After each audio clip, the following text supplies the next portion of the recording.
Narcissists love money. They love to get it. They love to take it.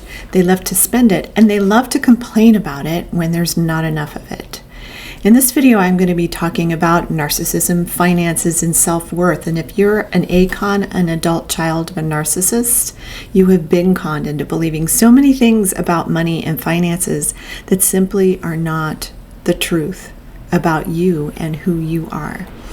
I'm going to also be giving you 3 things that you can do right now to start shifting the way that you think about money and the way that you feel about money.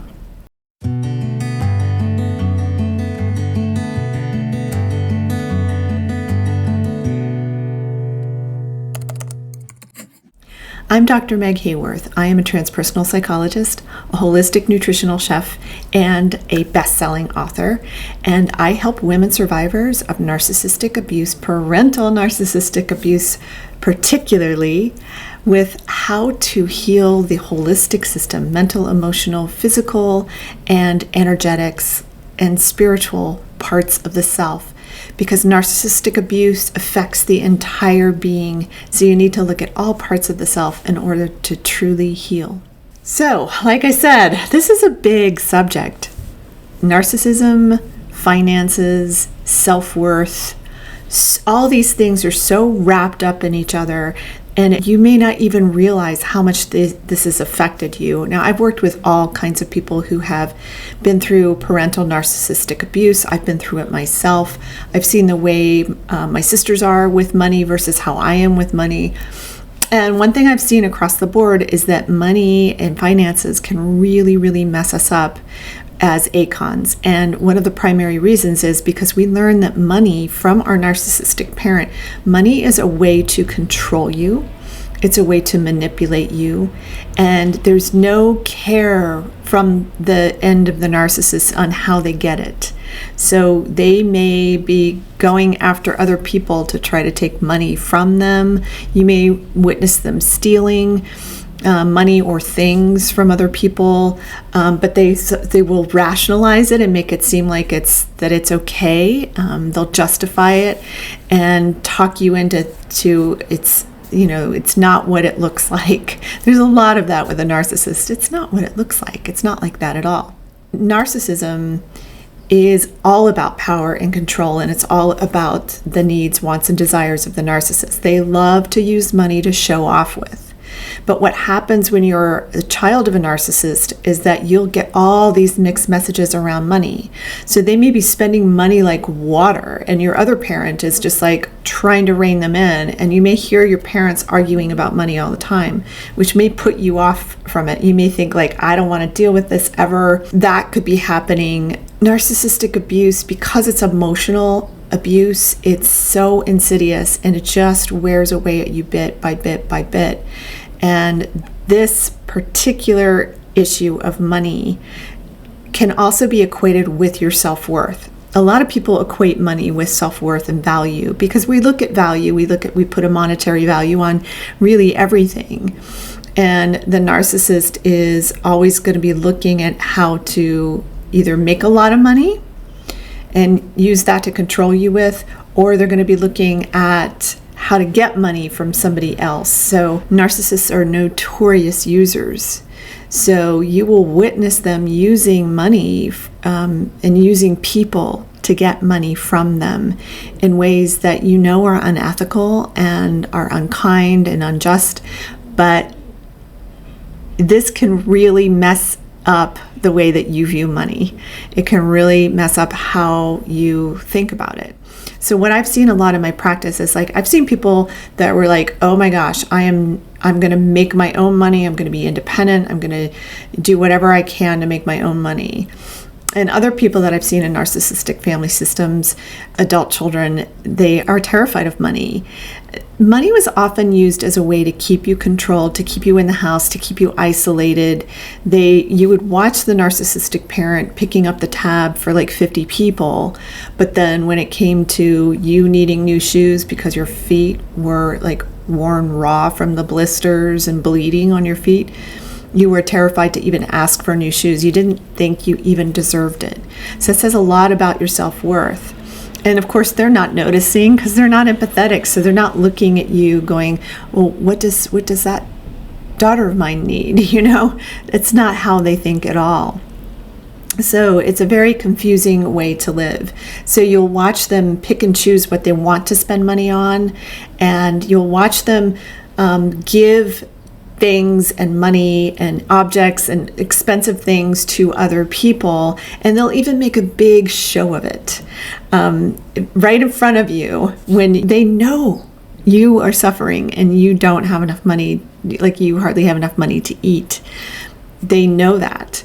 They're always using money as a way to control you, as a way to power trip over you.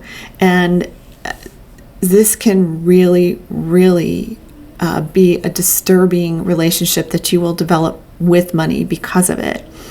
And also with your own self-worth, your own personal view of you and what you think about yourself. Chances are that your self-worth is so low that you would say it's almost non-existent, where you don't even believe you deserve a decent salary for what you're doing.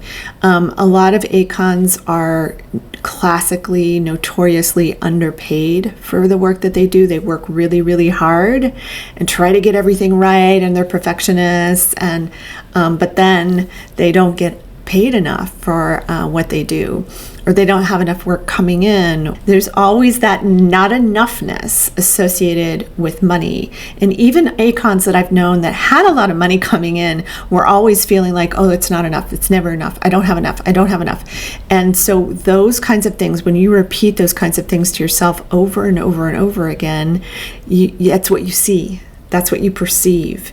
Because a belief is something, it's a thought basically that you just repeat to yourself over and over and over again.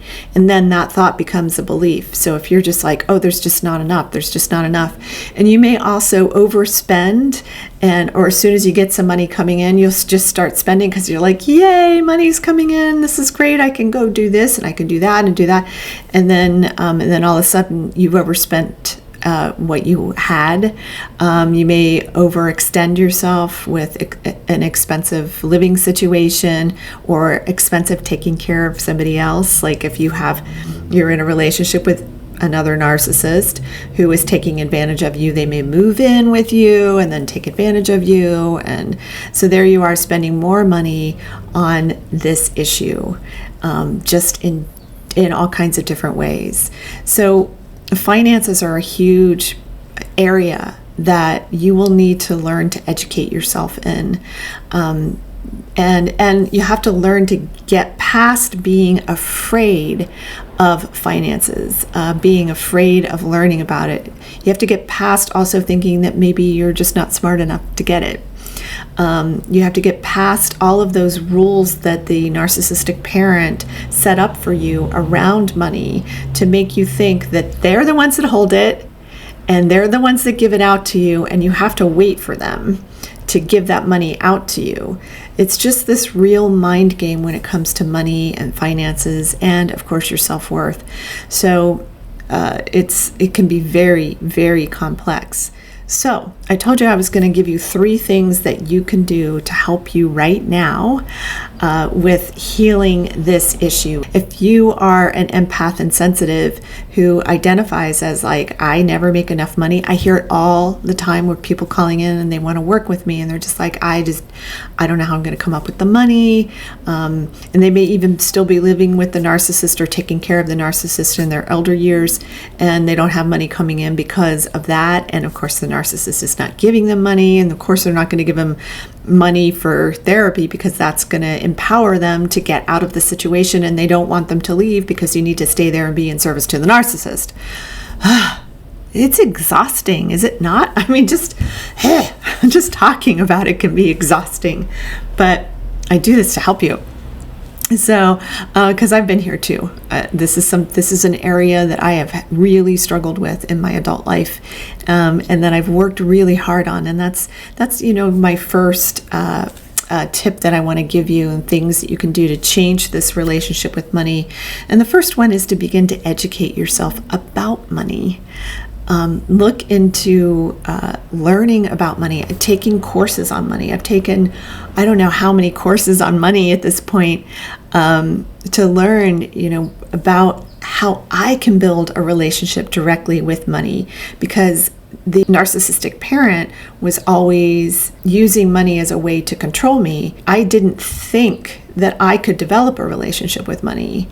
I actually really thought that money was bad. I thought it was evil. And because I had equated so many things that I watched that parent do with money with worth and value, and the way I was being treated as well.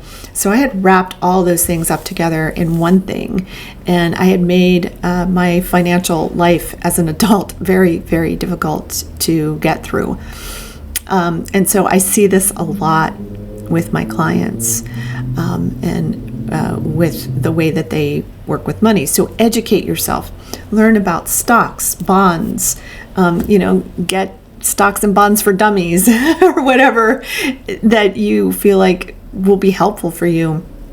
Watch some videos on money, saving, investing, low risk investments. Talk to friends that are in that world. Read, like I said, read books, take online courses and all of that. So to help you understand, to think differently about money, to give you that empowerment of you taking that back.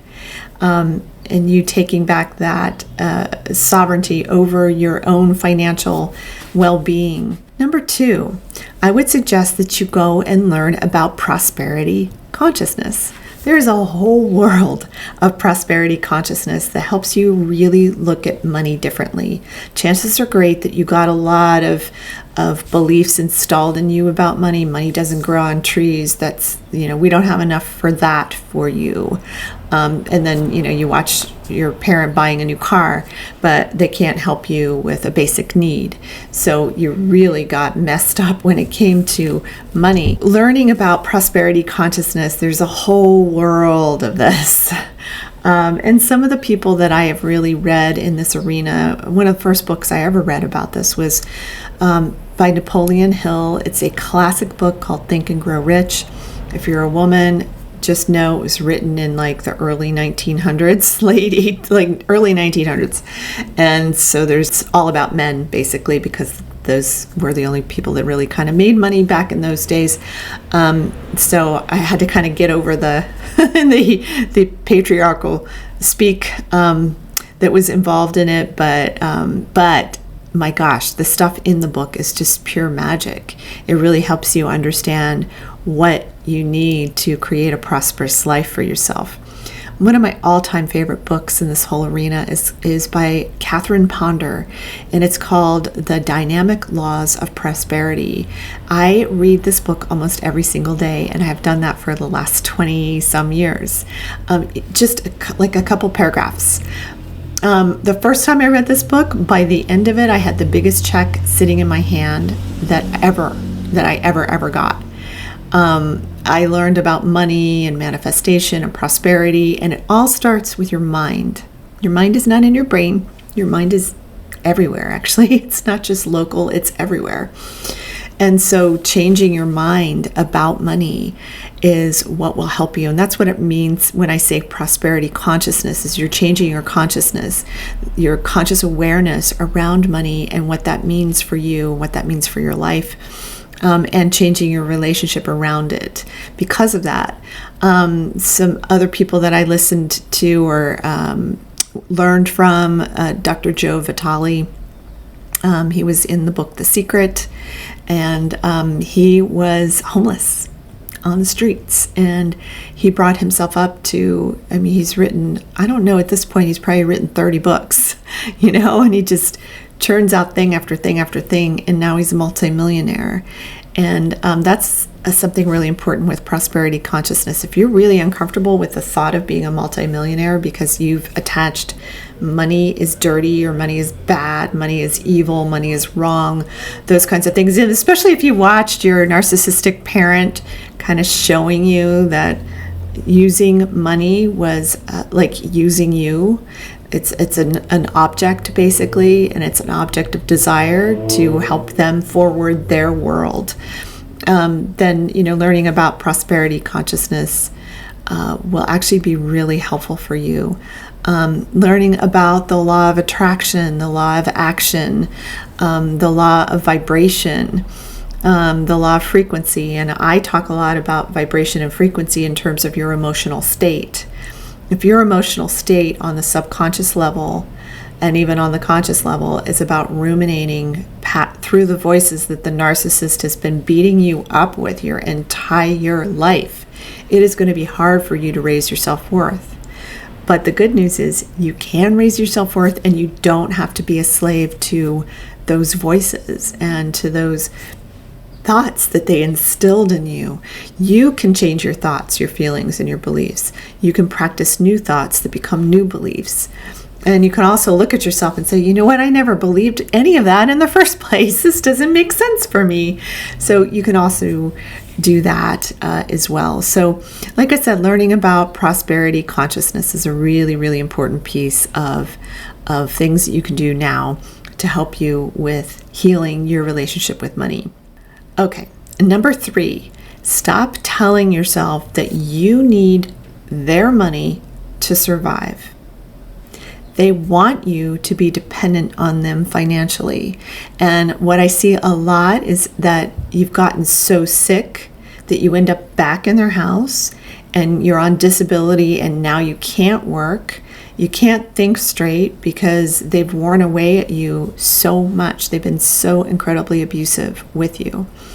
Now, I believe a door can always, always open. That you have to open the door. That's up to you.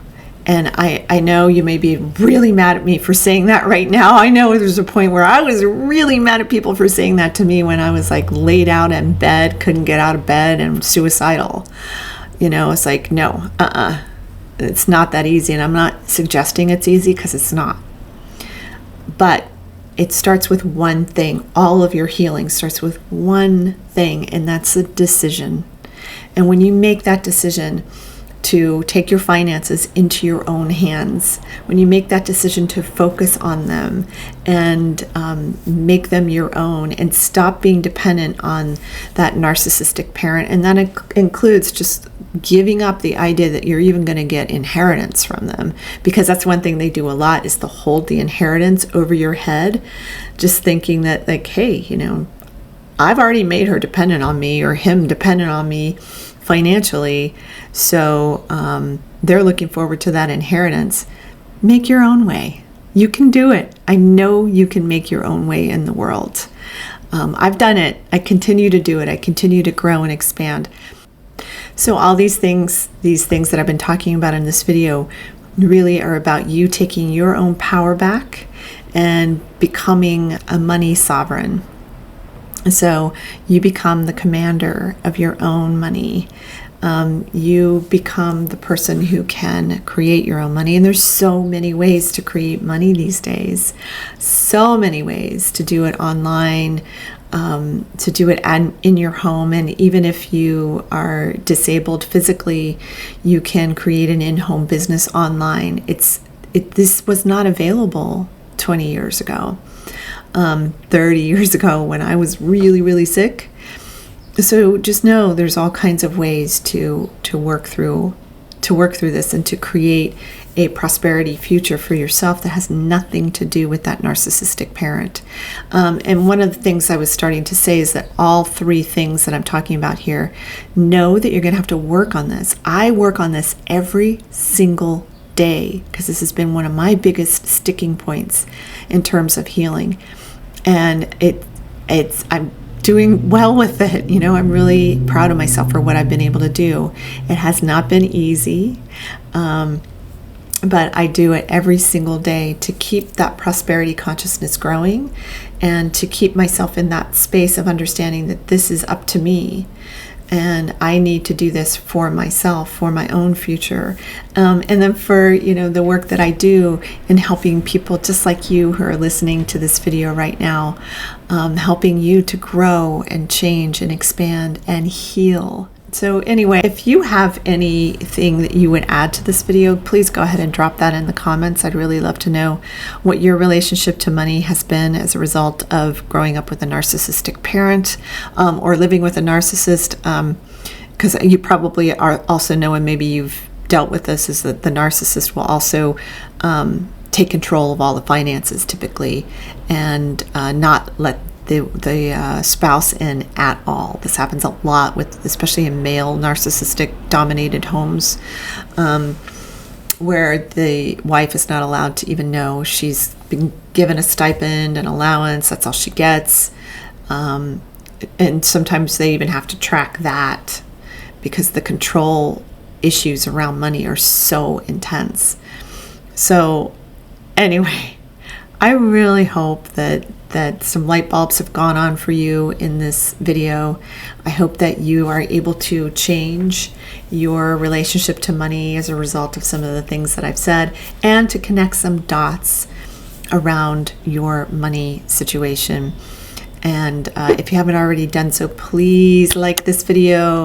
It helps get that out to more people. Please subscribe to my channel and ring the bell for notifications, and know that you can also book a free call with me, a free consultation with me, if you feel like you might want to work with me. So this is really for people who would like to work with me, or just want to know, like, do you want to work with me? Like, once we have a conversation, you may be like, no. Or I might say, hey, I have a better suggestion for you that I think would work better for you. So book a free call with me. Thank you so much for watching this video. I'm Dr. Meg Haworth, and I hope that this information will help you raise your self-worth, learn more about your financial life and how to expand that, and get well now.